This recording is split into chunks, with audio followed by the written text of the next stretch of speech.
Hello and thank you so much for joining me tonight. This is my midweek video, which is actually a day late again. I'm sorry.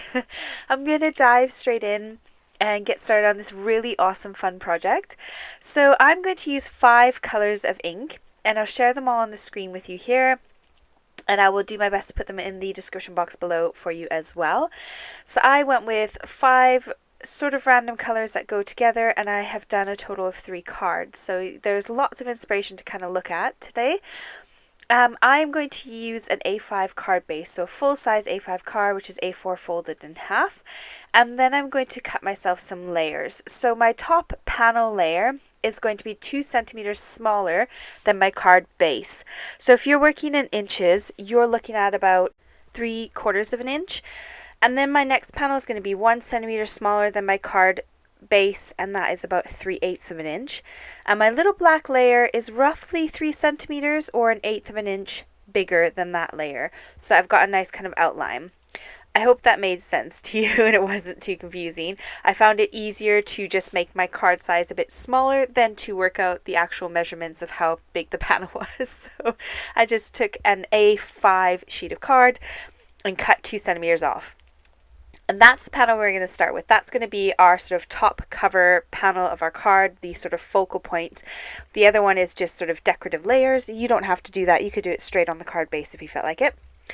I've got this cutting mat and I'm using it purely because it's got grid lines on it and they are 1 centimeter grid lines. So for me, that works brilliantly because it works out to nice even numbers.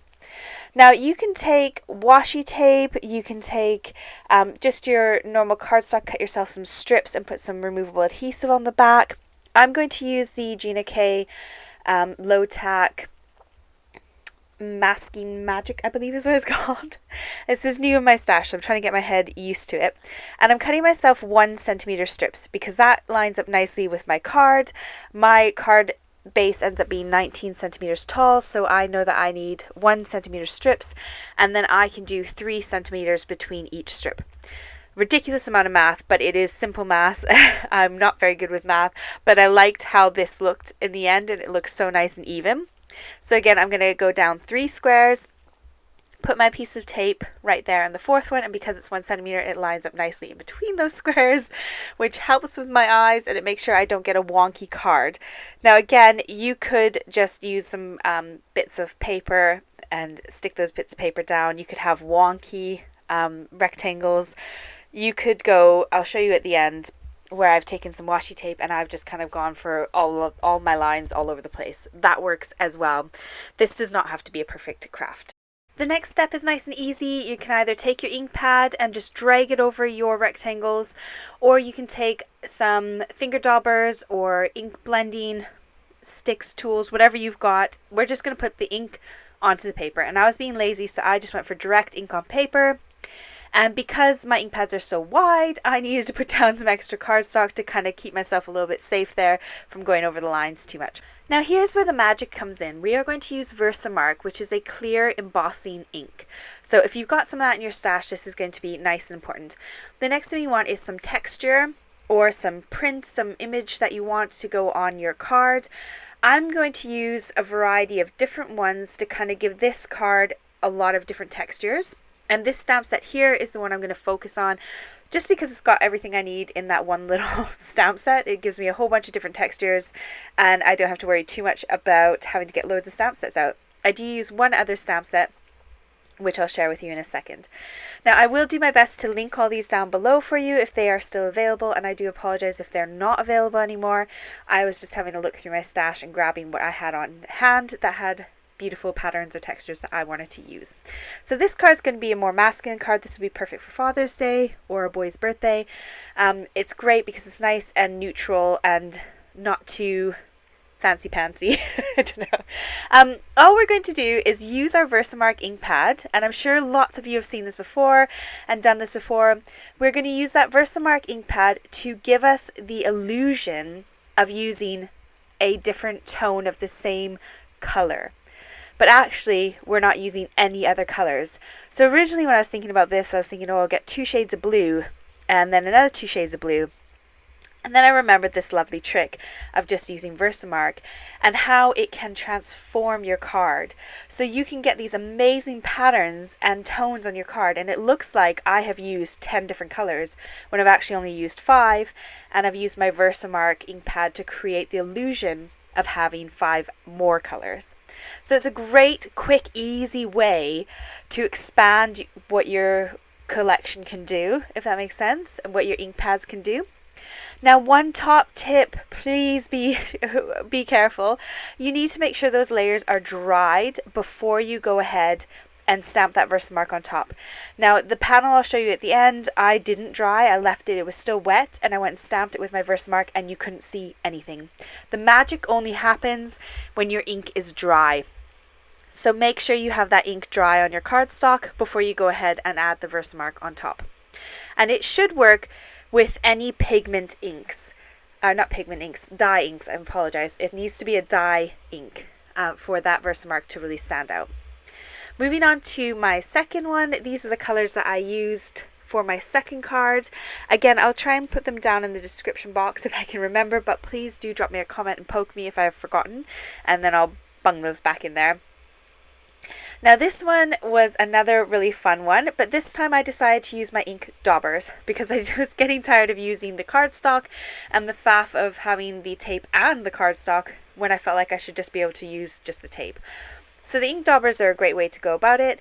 These ones are from Craft Stash. They are my favorite ink daubers. They are really, really firm foam, so it doesn't seem to dissolve as easily as some of my other cheaper ones. They don't seem to crumble when I use them. They're very strong and firm, and they're really nice to work with. So it's a great way to apply some ink to a small section without kind of going all over the place. And there's triangular ones in that set as well, which is really fun. Those are great for getting in nooks and crannies and into corners of things. And I've also heard from a few of my followers that they're really good for dexterity issues. So if you can't hold things that well, they're really easy to hold because they are a triangular base. So that's a nice little top tip if you're looking for a good set of ink daubers. They work cracking good. So these ones here, my stamps, are from Alina's Crafts, and I'll link her shop down below for you. And I like them because the pattern continues on these stamp sets. So the top lines up with the bottom, if that makes sense. So if you want to have a continuous pattern all the way down your paper, they're super easy to line up so that you can get that pattern carrying on the whole way. Now, if you didn't have the pattern line up perfectly, just line it up over where your tape is, and then it looks seamless because no one will ever know. Once we lift that tape up, it's nice and hidden. Now here's a fantastic card front that looks like we used, again, 10 different colors, but we didn't. And I love this. I love the continuity of the stamp with the different colors going through it. And it looks like you put in a lot of work and a lot of effort to get those little panels, but actually it was dead easy and quick and simple. So I love that about this technique. Now here are 3 of my panels done. So there's the flowers I just shared with you. These are all completely dry. They're not tacky. They're not sticky. Totally dry, and they're stunning. Now this one was loads of fun. I used a coffee set from Catherine Pooler, and I added on just the little stamps. This again is another one of those cards that would be really fantastic for all those little niggly stamps that you've got in stamp sets that you don't know what to do with. This is fantastic for that because you can put them into these little panels and make up a cool card.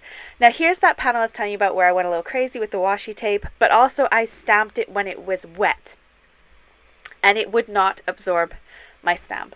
And I tried again when it was dry, but because I already stamped it with the Versamark when it was wet, I could no longer get that effect. You don't see that popping off image. So there's actually a beautiful flower stamp set onto those little triangles, but you can't see it. So that was a lesson learned for me. Make sure your ink is nice and dry.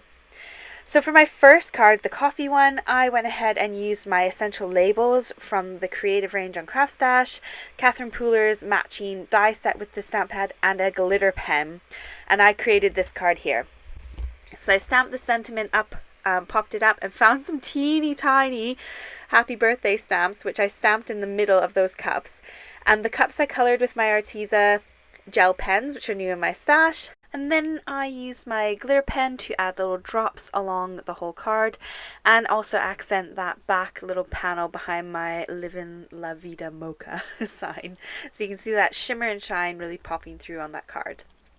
For my next card, I used some circle dies from this set here. I'll do my best to link it down below, but it's often sold out because it's such a good core set with 24 dies in it.